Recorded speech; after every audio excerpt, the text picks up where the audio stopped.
What's going on, guys? Welcome back to Aries EDC. I am going to be talking about part 3 of the collection. Today I'm going to be sharing with you where we get mostly into the production folder side of my collection. We've been through a bunch of other things, but we're going to start getting into the production side. It's going to take probably more than one video to get through it because I want to take my time and I don't want the videos to last too long. But before I do, please subscribe, like, leave a comment, give me a follow at AriesEDC on Instagram.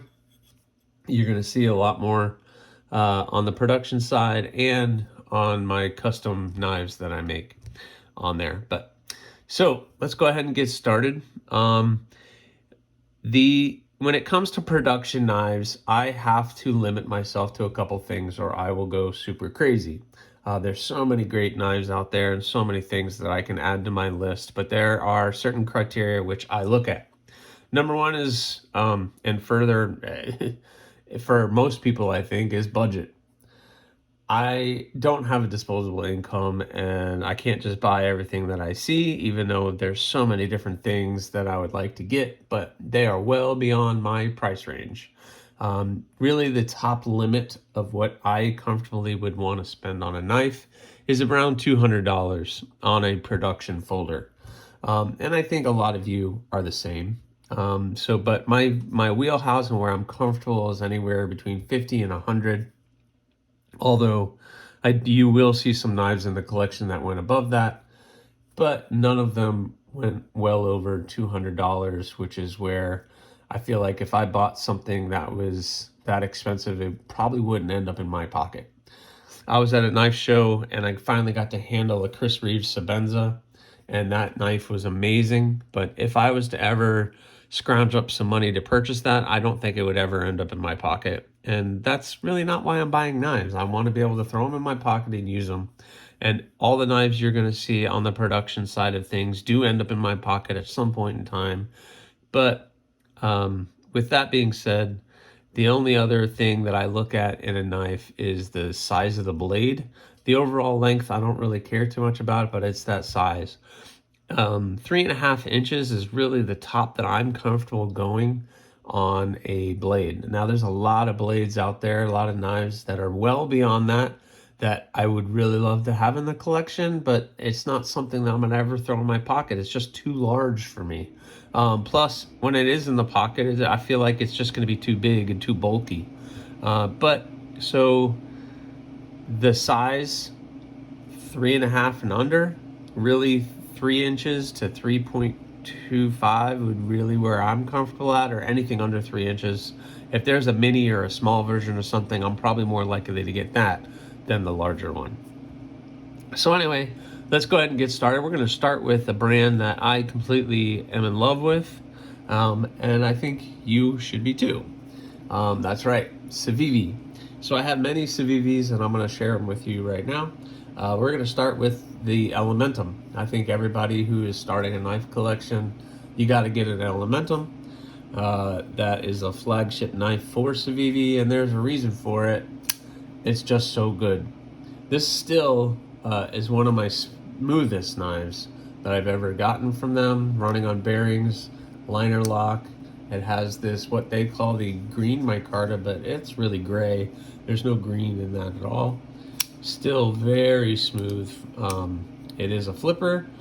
It has the flipper tab. It's very comfortable, very classic, easy design, nothing crazy, but when you think of a knife, this is what you might think of. But these knives are amazing, and they even have a button lock, which I have on my list. One day I'll get the button lock version of this. But again, super smooth. I can't say enough good things about this knife. Drops shut. The thing is amazing. So Civivi knocked it out of the park when they did that. Really great. So we'll start there. The next one is the Odium. Oh, this is in D2 steel.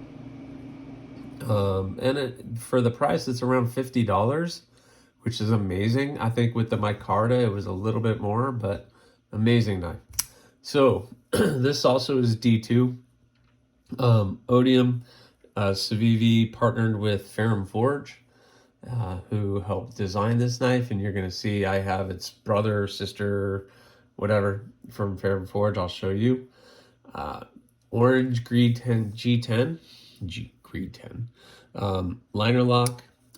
One of the other things I like to look at as a knife is fidgety, multiple means of deployment, where I can be flipping this thing many different ways. I can just pull it out.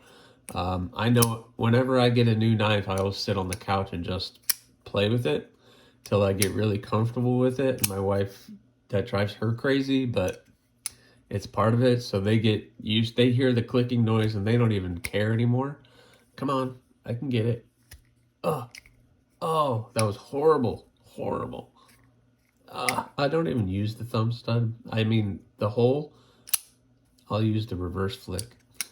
But the Odium, come on. All right, well, it doesn't want to thumb flick for me today. There it is. I had to redeem myself. But Odium, great little package knife. D2 steel, stonewash blade. Another amazing product by Civivi. The next one, ta-da, Baby Banter. Them and the partnership with NAFS, fantastic. This thing, I don't know. It's small, but yet fits comfortably in my hand. A small little blade. They just, the design on this thing is just amazing. When you have to almost get it in your hand to really understand how good it actually is. Super fidgety, very smooth, very easy to deploy, easy to throw in your pocket. It disappears, has that super deep pocket clip. Nitro V steel. This thing is amazing. So Baby Banter, you got to check that one out. And the price isn't too bad on these either. The next one was a recent gift from my wife, the KI-V or KIV or however you want to say it. This is a slip joint. I don't have too many slip joints in the collection, but this is a fun little fidgety toy that my wife got me. If that toy is sharp and pointy. But yep, very great to have around. Perfect for opening packages, draw cutting, doing anything you need. The steel on this one is 9CR18 MOV. Nice green jade scales. Tiny little pocket clip. Doesn't need anything else. You throw that in your third pocket and it disappears. You don't even know you have it on you, which is what I love about a knife. I want it to disappear. I don't even want to know I have it until that time comes to where I need it. But great little blade. A lot of fun to have in my pocket. The next one is a little different. This is the McKenna. Elijah Isham designed. Again, the same steel.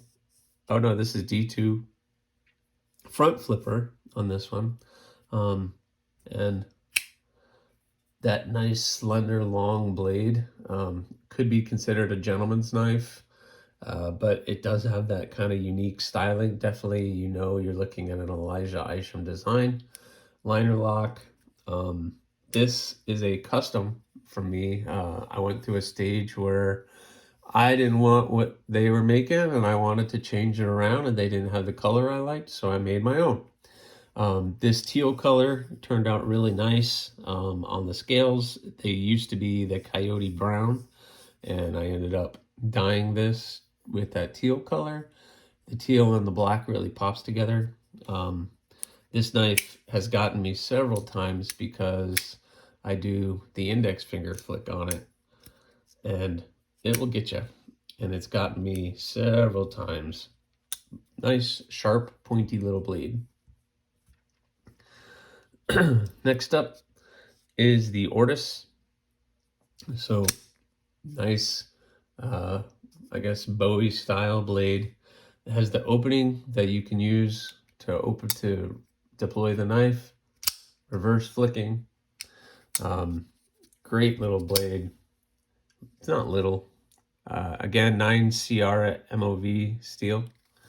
This thing is amazing. And I can't talk about this one without talking about the Vagabond because I have both. Basically, it's the same knife, just with a different blade and blade shape, but they're both fantastic to have in your collection. My only negative about either one of these is the jimping on the flipper tab is a little aggressive, and it goes all the way around. So if I'm really fidgeting with this thing, it gets a little rough on my finger. This one has the thumb studs that you can use to open the blade. Again, this is a custom color. They do not sell a nice dark blue and black. I don't know why. It looks amazing, but yeah, it turned out really nice, and these guys end up in my pocket all the time. Getting to the end of Civivi, we have the pintail. I decided to go with the Damascus and the wood version. There was a point in time where Civivi, everything that was Damascus, you had carbon fiber or the wood to choose from. And those are the only choices that you had. So I decided to get that wood. I really like the wood. It looks nice. And I know there's been some people who don't like their Damascus. I don't have a problem with it. It's nice. It's dark, which maybe hides a lot of the things that people complain about. I don't really see them. This thing is super fidgety, very easy to deploy. Really great little knife.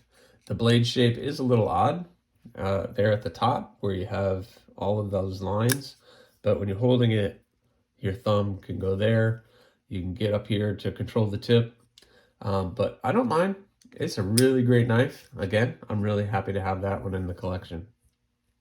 And last but not least for Civivi is the Altus, their button lock. I'm hoping to get a couple other button locks from Civivi, and I think I just saw one from Sencut too, which we'll be talking about here in a second. Nitro V steel.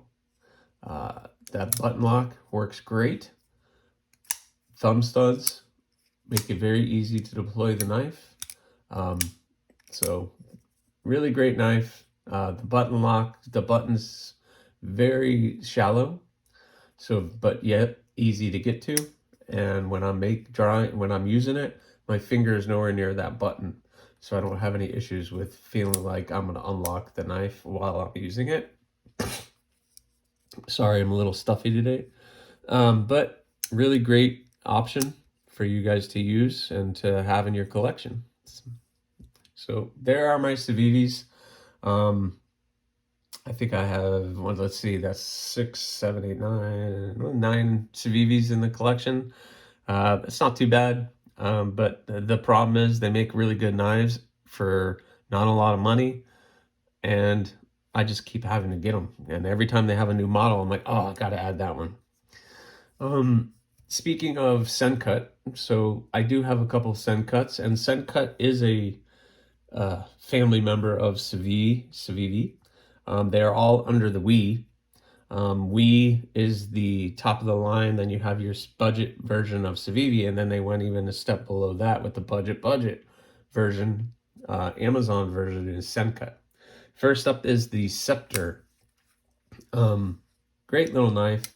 You have your flipper tab, but you also have your thumb studs to be able to open the knife. Interesting blade shape, and I bet it falls into the parameters that I liked. And again, I went through and I dyed the scales purple. It was like a micarta brown or something. I don't know what it was, tan brown. And I ended up doing purple. Turned out really nice with the stone wash and the satin finish on the clip, stone wash on the blade. It ended up really making it pop. Really liked the way that one came out. Another Sencut that I have is the Acumen. Oh, both of these are 9CR MOV, 9CR18 MOV. So this one is a little bit bigger. It presents itself as a full blade knife. The blade itself is about 3 inches, a little bit above 3 inches. You can get a full register on that handle.